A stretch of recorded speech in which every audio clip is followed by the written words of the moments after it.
EV stocks have been all of the rage recently, and one of the companies that I'm talking about today is up nearly 300%. So in this video, I'm going to compare 7 different electric vehicle stocks to help you determine which one to buy. Are you ready? Let's get into it.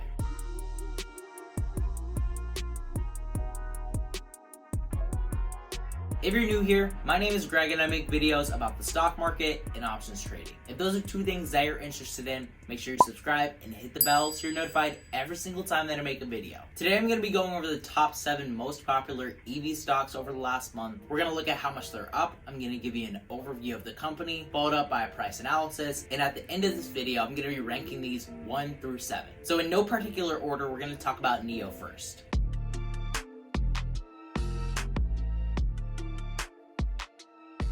NIO has gained a lot of traction recently, and over the last month, they're up 90%. They made some huge moves off of their sales report where they sold over 10,000 vehicles. Unlike many of the other EV companies that I'm going to be talking about today, they actually have vehicles on the road, so this isn't more so of a speculative play. Honestly, I would compare NIO to a young Tesla because right now they're not profitable, but they have a bright future.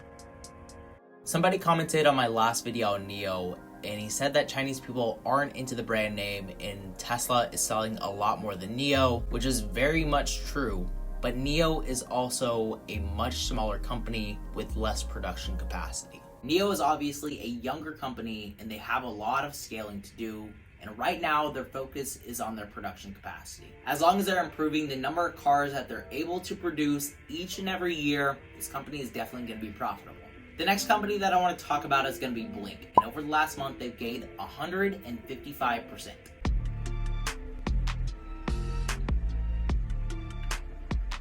Blink is the largest operator of EV charging stations across the United States. So they make profits off of all the EV companies and all the businesses that want to have EV charging stations. Their Blink membership allows its members to get discounted prices, that way they come back to their stations. And although these memberships come at no cost, they're making a ton of profit off of the companies that they sell these stations to and then upcharging the EV drivers for charging their vehicles. Blink has yet to report a positive earnings per share, but I still have a bullish outlook on this company. With the massive adoption of electric vehicles over the next decade and their 15,000 charging stations, this company is definitely set up for success.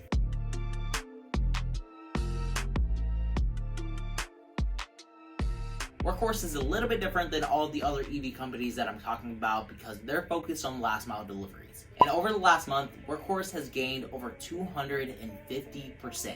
This company is actually in the process of producing vehicles, and right now they're making between 1 and 2 vans every day, and they have a goal of producing 300 to 400 vehicles by the end of the year. UPS and DHL combined have put in 1,100 orders for their vehicles, so there's a lot of demand and not a lot of supply, which means they can hike their prices. Despite not having any vans on the roads yet, they still profited for the first quarter, and I think they'll become more profitable as they begin to make and sell more vehicles.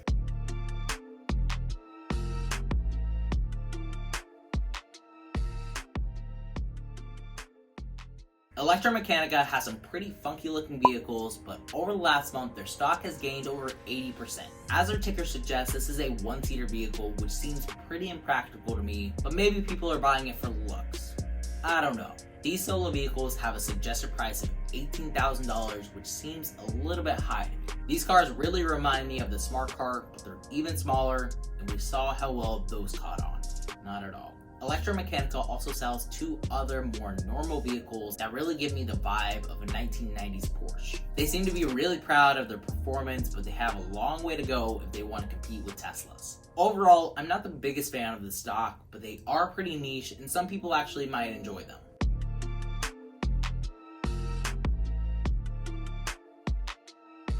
Hyliion has become mildly popular over all this EV craze, and over the last month their stock has gone up 125%, but I think that they deserve a little more recognition. I've been hearing a lot of great things about Hyliion trucks, and what makes them different from Nikola and Tesla is that they don't supply the trucks, they just convert them. This ultimately brings down their operating costs because they don't have to spend thousands on developing these trucks. They just have to put in the battery packs and rip out the old infrastructure.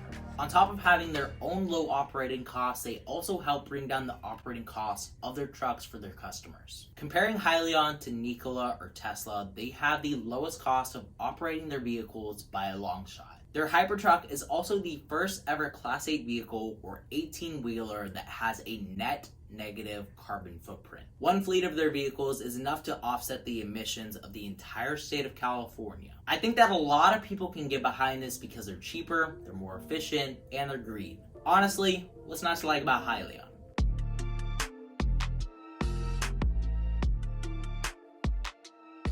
And then we have the outlier, Nikola. They're down 18% this month. This is the only stock that I've talked about that is negative for the month.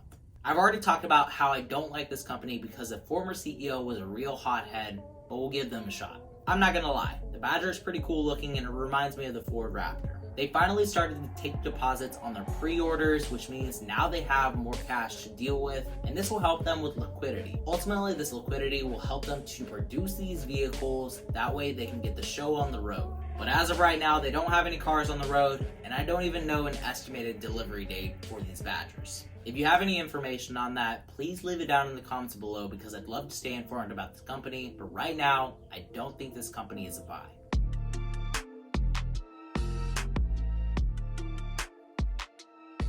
And finally, you guys know that I couldn't leave out the big bad Tesla, and over the last month, their stock has gone up almost 50%.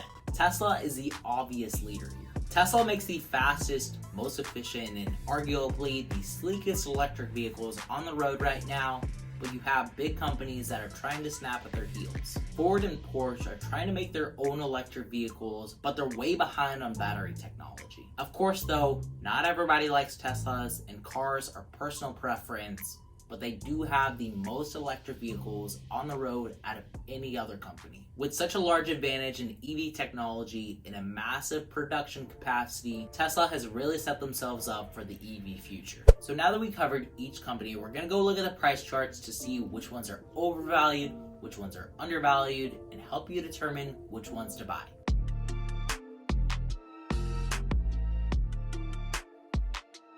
Alright, we're going to be looking at the 20-day 1-hour chart because that's really the time frame that these EV companies have really been surging. So we're first going to be taking a look at NIO. We have this sorted by volume, so NIO has seen the most volume as of 8:45 in the morning. 10 million trades before 9 a.m. is pretty crazy, and it looks to be all selling volume because they were at a price of $13.50 just last night, and now they're trading at $12. It seems to me like NIO is starting to trend downward because they're trading below the 180 exponential moving average line, and they were rejected by this. And this kind of pullback should be expected since they surged from 650 all the way to 1644. I do still believe that this company has a great future ahead of them if they can bring up their production capacity and cut the cost of making their vehicles. As of right now, this company still isn't profitable, and I probably wouldn't buy them today because they're still trading down. So wait for NIO to confirm an uptrend and at least trend above the 30 simple moving average line, which is the blue line right here at 1286. Of course, this is going to be ever changing because it moves with the price of the stock. So wait for it to gain support around here. Wait for the RSI to be relatively low. You want it to be oversold. That way you can get it at a better price. And wait for the MACD to indicate a sign of reversal. Right now, it looks like it's going down even further. So if you want to place a put option against NIO right now, that might be your best move. The next most popular stock this morning has been Blink. So they've been traded 191,000 times this morning, and they are confirming a bullish trend. Right now they're trading above the 180 exponential moving average line, and they found support here at $5.43. I think that getting this for a price between $6 and $6.44 is going to be a great deal, and I think this company is definitely going to go up as of today. Right now they're trending in bullish territory between 50 and 75 RSI, so this is a good sign. The MACD is coming down, but this might be just another wave like we saw right here. Workhorse has been traded 138,000 times so far this morning, and they've been trading mostly horizontally. They seem to have found a pretty solid support here at around $14 and $14.50, so this support should really help them in their next tick up. Since they've been trading relatively flat, their RSI has just been trending between about 40 and 60. So you want to wait for a breakout above 60 RSI. That way you know that it's going to trend up. Tesla has definitely shown a bullish trend over the last 20 trading days, and right now they have a lot of support along this 180 exponential moving average line. So that means that right now is a really good time to buy in, especially if they start seeing more volume like they saw right here. Their RSI has been pretty flat and they haven't seen a lot of price action over the last 3 trading days, but I think that this is going to change next week with their earnings report that's coming out. Next up is going to be Electrameccanica, ticker SOLO. Right now their 30 simple moving average line is acting as a resistance, but they might find support here again at 338. This is another company that's been trading relatively flat over the last few days, so it seems like the hype on EV stocks is kind of dying down right now, but this might begin to surge again once Tesla finally gains some traction. And then you have Nikola. Oh, Nikola, the only one that has been consistently trending downward for the last about 15 days. They really sold off here on July 2nd, and they continued this the next Monday, and then on Tuesday, and then they bounced back up at around $40. All the way to 60. So this is definitely a pretty crazy stock to hold. But right now they're still trading below the 180 exponential moving average line and just below the 30 simple moving average line. And their RSI is again relatively flat. We saw this kind of pattern right around here from Nikola stock, so I think they could sell off more, especially if they don't have any substantial news that's coming out. And finally, you have Tortoise Acquisition Group, or Hyliion. And again, this is another company that looks like it's starting to trend down. We did see this cross below the 180 exponential moving average line, then it traded above it, and then it broke below it. So this pattern is a little bit more confusing, but they're definitely not seeing as much volume as they saw at their peak. Their volume here seems to be about a fourth of what they saw late June. So if you want to buy this stock, I would recommend waiting for the volume to pick back up. Hyliion stock is trading relatively flat between 40 and 50 RSI, so this is a negative trend for their stock. But if we look at the MACD, it looks like it's going up. We might see these lines cross the purple and start to trend up. But again, we're going to need to see more volume. Now that we covered all of their charts, I'm going to be ranking these 1 to 7. Obviously, my number 1 pick is going to be Tesla. Tesla is definitely the leader in the EV field. They have such a large production capacity with all of their gigafactories around the world, so this really puts them at the front to the EV switch. Number 2 is going to be NIO. And I'm choosing this stock because they sold over 10,000 vehicles last quarter. And I think that once they can break even on making a profit, this company is definitely set up for success. My number 3 pick is going to be Hyliion because I think they're a lot better than Nikola and Tesla trucks because it's a lot cheaper to make their vehicles. They don't have to build the trucks themselves, they simply convert them, and they also bring a low operating cost to their customers. My 4th top EV stock is going to be Blink because they make profits off of everybody, and I think that once people start to adopt EVs more and more, this company is definitely going to be profitable. My number 5 stock is going to be Workhorse because I think that they have a large control over the last mile delivery sector, but this sector is a lot smaller and more niche than the rest of the EV field. Last mile delivery is about an $18 billion industry, and right now I think they're valued around $1 billion. I'm not sure if they have what it takes to be the monopoly in this field just because their production numbers right now are pretty low. My second to last is going to be NIO, just because they don't have any vehicles on the road yet, and their former CEO is kind of crazy, but so is Elon Musk, so maybe they'll be profitable. It's going to cost them a lot of money to build their hydrogen infrastructure, so I really think they should stick to EVs, but maybe I'm wrong about this. And finally, my least favorite is going to be Solo. This company is very niche and they have a high price for their vehicles.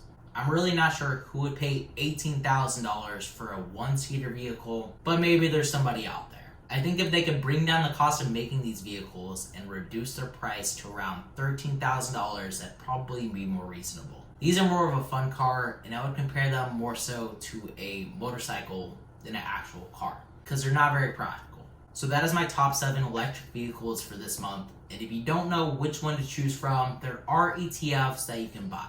Drive and Cars are the 2 top ETFs that cover the EV field, but they don't see a lot of volume. So if you're looking to trade these stocks, it's going to be really hard to get in and out of those trades because the liquidity is really low. So I would definitely suggest investing into these ETFs and holding them for the next decade. But just be aware, there is a lot of talks about an EV bubble, so all this could come crashing down. So be prepared once these ETFs do come crashing down if the bubble pops. So that is a wrap, and if you want to keep up with what investments I'm making on a day-to-day basis, I post all of my trades over on my Discord. With all that said, guys, remember to stay positive, stay green. I'll catch you in the next one. Bye, guys.